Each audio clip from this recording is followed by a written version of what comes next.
दोस्तों आज हम बात करने वाले हैं एचआर एग्जीक्यूटिव और एचआर रिक्रूटर, इन दोनों में क्या फर्क होता है। कई लोगों को ऐसा लगता है कि एचआर मतलब एचआर, वो सब कुछ करते हैं। ऐसी बात नहीं है। ये दो उनके अंदर के सब डिविजन्स हैं और दो इन अलग पोजीशंस के लिए अलग अलग लोगों को हायर भी किया जाता है, जिनका काम भी अलग होता है। हालांकि वो एक दूसरे से हम कहें कि कनेक्टेड होता है या रिलेटेड होता है, लेकिन ये दो अलग चीजें होती हैं जिन्हें करने के लिए दो अलग लोगों को काम पर रखा जाता है।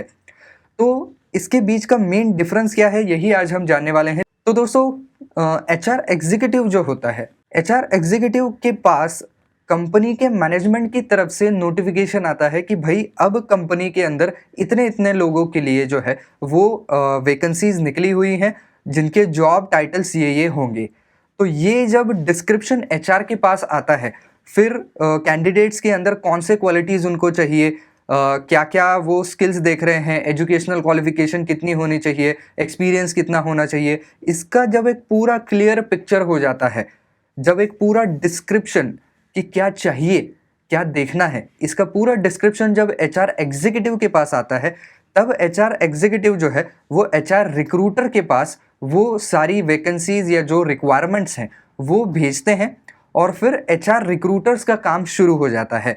तो एचआर रिक्रूटर्स का काम क्या है कि जो कैंडिडेट्स हैं, जो पॉसिबल कैंडिडेट्स हैं मार्केट में, उन तक आपकी जॉब रिक्वायरमेंट पहुंचाना। फिर वो ऑनलाइन पोर्टल से हो सकता है, न्यूज़पेपर से हो सकता है, या टीवी पे ऐड दे करके हो सकता है, या सोशल मीडिया के ऊपर डालने से हो सकता है, किसी भी मीन्स से हो। लेकिन आपके कंपनी में कुछ जॉब रिक्वायरमेंट है, इसके बारे में लोगों को इत्तला करना, उसकी खबर पहुंचाना, ये इनका काम है। ये हो गया पहला काम। उसके बाद जब कैंडिडेट्स आते हैं उनके पास, तब उनका डॉक्यूमेंट वेरिफिकेशन करना, ये भी एचआर रिक्रूटर्स का काम होता है कि भाई कैंडिडेट कहाँ से आए हुए हैं, उनके रेज्यूमे के हिसाब से उन्होंने जो सर्टिफिकेशन और एजुकेशन क्वालिफिकेशन बताए हैं, जो एक्सपीरियंस बताया है, क्या वो उसे पेपर पर साबित कर पा रहे हैं, क्या जो डॉक्यूमेंट्स दिए गए हैं वो बिल्कुल सच है या नहीं, ये सब कुछ एचआर रिक्रूटर्स जो हैं वो वेरीफाई करते हैं।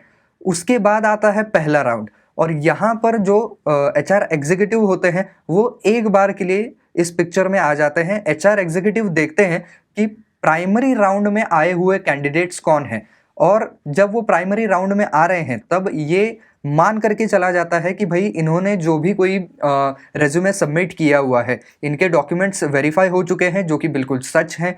और एचआर रिक्रूटर जो है उनको ऐसा लगता है कि ये सारे कैंडिडेट्स जो हैं वो हमारे जॉब टाइटल के लिए सही हो सकते हैं, तो इन्हें मौका देना चाहिए। तो उसके ऊपर एक नज़र बनाते हैं एचआर एग्जीक्यूटिव जो होते हैं, और उसके बाद की जो प्रोसेस है वो फिर एचआर रिक्रूटर्स फिर से अपने स्तर पर जो है वो करना शुरू कर देते हैं। वो क्या होती है कि हमेशा जो है वो इंटरव्यू के अलग अलग राउंड्स होते हैं। तो पहले राउंड में आपने किसी बड़े आईटी कंपनी में देखा होगा कि पहले राउंड में जो है वो कई लोग ग्रुप डिस्कशन रखते हैं। उसके बाद टेक्निकल राउंड होता है। उसके बाद जो है वो और कोई अगर उनकी टेस्ट है तो वो कंडक्ट की जाती है। तो ये जो 2-3 राउंड्स होते हैं, ये एक तो बताया जाता है एचआर एग्जीक्यूटिव की तरफ से कि क्या-क्या टेस्ट करना है। उसके हिसाब से उन राउंड्स के अंदर जो है, उन टेक्निकल राउंड्स के अंदर, ग्रुप डिस्कशन राउंड्स के अंदर जो टॉपिक देने हैं या टेस्ट कैसी होनी चाहिए, इसके ऊपर जो है वो एचआर रिक्रूटर्स खास ध्यान देते हैं। और कंपनी के अंदर के ही जो लोग होते हैं, जो इसके अंदर के एक्सपर्ट माने जा सकते हैं, उनसे इनपुट्स लेते हैं और एक पूरी टेस्ट भी डिज़ाइन करते हैं। और उसके बाद ये राउंड्स कंडक्ट करना, ये भी एचआर रिक्रूटर्स का काम होता है। और जब ये सारे फिल्टर लगते लगते जाते हैं, तब फाइनल राउंड जो उनका टेस्ट का राउंड होता है, उससे पास होते होते काफ़ी कम कैंडिडेट्स बच जाते हैं। और उसके बाद एक आखिरी राउंड जो होता है, जहाँ पर सैलरी का नेगोशिएशन होता है और एक जनरल एप्टीट्यूड देखा जाता है। उस जॉब टाइटल के बारे में अगर कुछ सवालात वगैरह हैं, तो उसका जहाँ पर समाधान दिया जाता है, वो राउंड एचआर एग्जीक्यूटिव के पास होता है। तो ये सारे राउंड्स में से जब हो करके कैंडिडेट आते हैं और जो एकदम फिट लगते हैं उस रोल के लिए, तब वो जाते हैं एचआर एग्जीक्यूटिव के पास, और फिर एचआर एग्जीक्यूटिव उनका फाइनल इंटरव्यू लेते हैं और उन्हें जो है वो वहाँ पर नौकरी पर रख लेते हैं। लेकिन इसके बाद भी प्रोसेस पूरी नहीं होती है। इसके बाद एचआर रिक्रूटर्स जो हैं वो इनके ट्रेनिंग में भी इन्वॉल्व होते हैं। हालांकि एचआर एग्जीक्यूटिव जो है वही बताते हैं कि किस तरीके का काम है और क्या क्या ट्रेनिंग इनको देनी है, क्योंकि उसका जो एक पूरा ब्यौरा है वो मैनेजमेंट की तरफ से उनको आता है।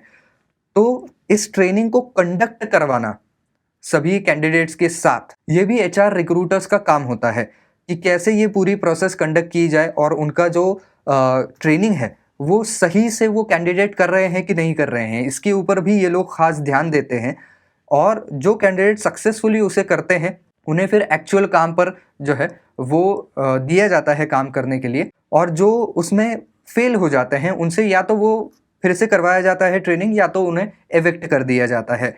तो इस तरीके से जो है ये पूरी सिस्टम काम करती है। तो ये एक मेन डिफरेंस है एचआर एग्जीक्यूटिव और एचआर रिक्रूटर के बीच में, जहां पर एग्जीक्यूटिव जो हैं वो पूरा एक ब्यौरा तैयार करते हैं कि वो क्या चाहते हैं, और रिक्रूटर्स का ये काम होता है कि उन तक वैसे कैंडिडेट्स पहुंचाना, फाइनल डिसीजन उनका होगा।